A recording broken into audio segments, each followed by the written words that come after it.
Welcome friends to my channel. Now in today's lecture I shall going to discuss the bending of beams. Okay, that is when a beam is bent in the form of a say circle. Okay, so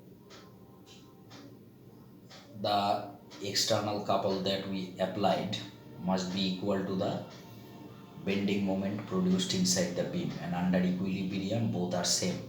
So today we will calculate the internal bending moment or the moment of the applied couple. Okay. Now first of all, what happens that when a beam is bent in the form of a circle, okay, when a beam is bent in the form of a circle, the upper layers becomes extended and the lower layers becomes compressed. Why? Because it is clear that compressive forces acting on the lower layers, that is why it is compressed, and the extension forces will act along the upper layer. For this reason it is elongated. Okay, say just give it a name, say A, B, C, D. Okay, so in between these two layers there exists a particular layer that will get original shape. This is called the neutral layer. Say we call it N1, N2. Okay, say when a beam is bent in the form of a circle, the upper layers like AB is stretched and lower layers like CD are compressed. Okay, say in between these layers there exists a layer which is of original shape. Okay, that means N1, N2, which is called neutral layer, which is neither elongated nor compressed. Okay, this layer N1, N2 is called neutral layer. Okay, now suppose here we take 2 points, say this is say O. Okay, say we take 2 points, say E and F on the neutral layer. Okay, and join these two. So this is say theta. We take 2 points E and F on the neutral layer, that makes an angle theta with the center. Okay, so R is the radius of curvature of the neutral layer. Okay, so from the figure we can easily write EF, this is equals to R theta. Okay, where R is the radius of curvature of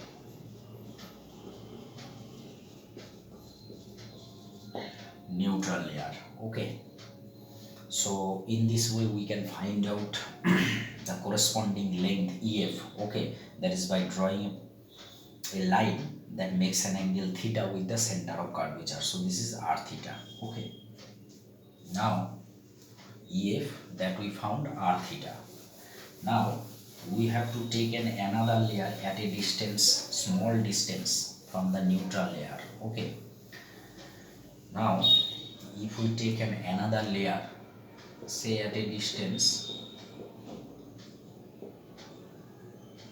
say small z from the neutral layer, such that G and H be the corresponding points of EF. That means we take another layer at a small distance Z from the neutral layer, and E and F be the 2 points on the neutral layer, and the corresponding points of E and F in the upper layer, which is at a distance Z, is G and H. Okay, so G comma H be the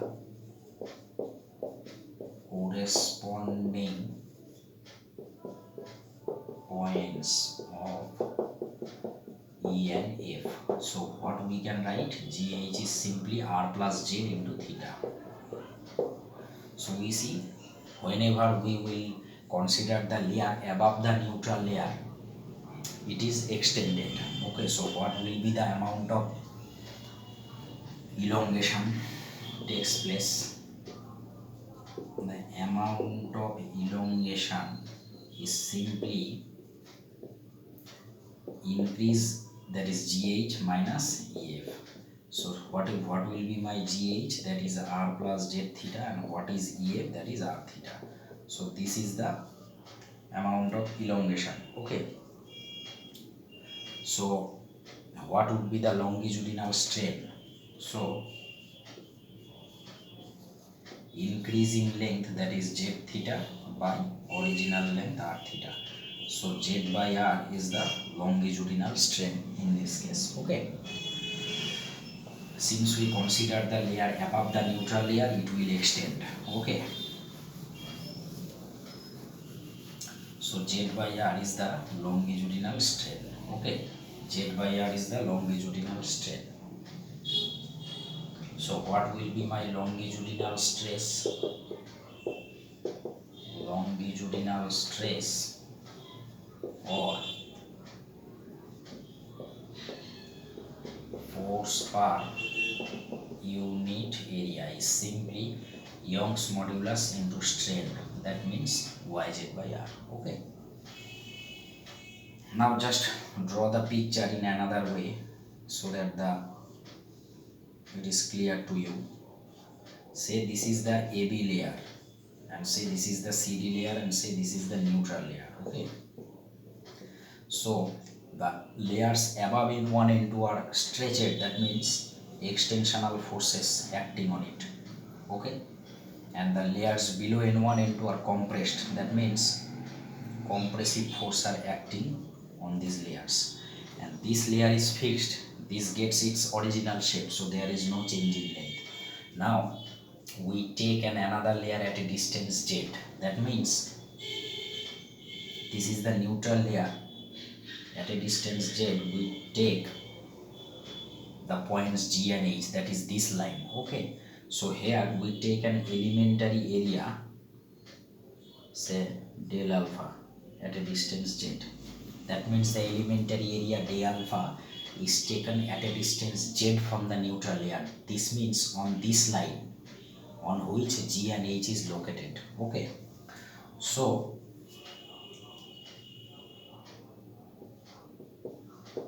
if we take an elementary area del alpha at a distance Z from N1 N2, then force on del alpha, this is the force per unit area. So what would be the force on area del alpha? This is the force on the area del alpha or d alpha, whatever you can say. So what would be the moment of force about the neutral layer? So moment of force about the neutral layer, this multiplied by the distance Z, since we are going to find out the moment of force about the neutral layer. Okay,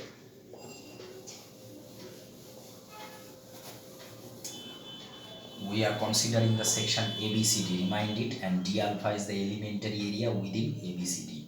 Okay, so moment of force about the neutral neutral layer is what? Yz by r del alpha into z. That means y by r z square del alpha. Okay. Now the area ABCD or the section ABCD, this portion consists of large number of elementary areas del alpha. So if we take summation of this, we will get the moment of force for the entire section ABCD. Okay. So moment of force for the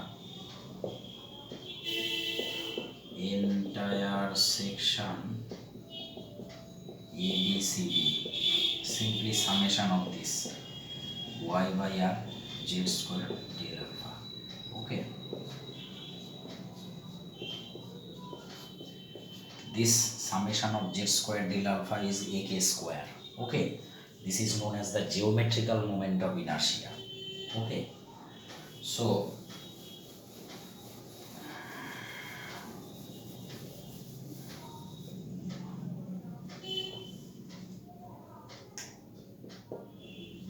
the term summation over z square d alpha is known as ak square. This is called the geometrical moment of inertia. Geometry of the shape, geometrical moment of inertia. Okay. A is the area of cross section and k is the radius of gyration. Okay. So this is called geometrical moment of inertia because it depends upon the geometry of the figure. Okay. So what will be the internal bending moment or the moment of the applied couple? Both are equal in equilibrium. So internal bending moment, say m, this is y ak square by r. So the internal bending moment depends upon the Young modulus, area of cross section and the radius of gyration. Okay, so this is the internal bending moment of the beam. Okay. Now for different figures, since the geometrical moment of inertia will be different, so internal bending moment will be different for different figures. Okay. Say m is different for different bodies. For example, if we take a rectangular beam, say rectangular beam, say of breadth b and width d, that is this.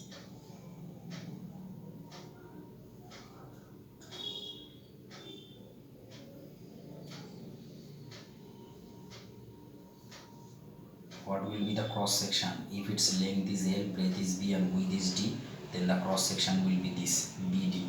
Okay. If breadth is B and thickness is D and L is length, so this is the cross section. So for a rectangular beam of breadth B and width D, we take A is BD, and what will be the value of K square is simply D square by 12. That we did in moment of inertia chapter. So what will be M? Y A K square by r. That means y bdq by 12r. Okay. So this is for a rectangular beam. Now if we take the example of a circular beam of radius r, then we all know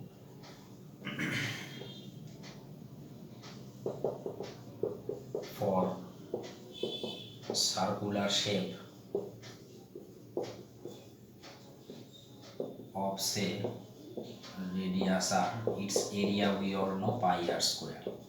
And what is the k square? This is simply r square by 4. That is moment of inertia of a circular disc about its diameter is mr square by 4. So mk square equals to mr square by 4. That means k square equals to r square by 4. About the diameter, so the internal bending moment is ya k square by r. So y by r to the power 4 by 4. Okay, so it is different for different bodies and depends upon the geometry of the object. Okay, so this is the expression for internal bending moment. Okay, so dear guys, if you don't subscribe my channel, then kindly subscribe it and like this video. Okay, video link will be given in the description box. Okay, so this is up to what today. Thank you.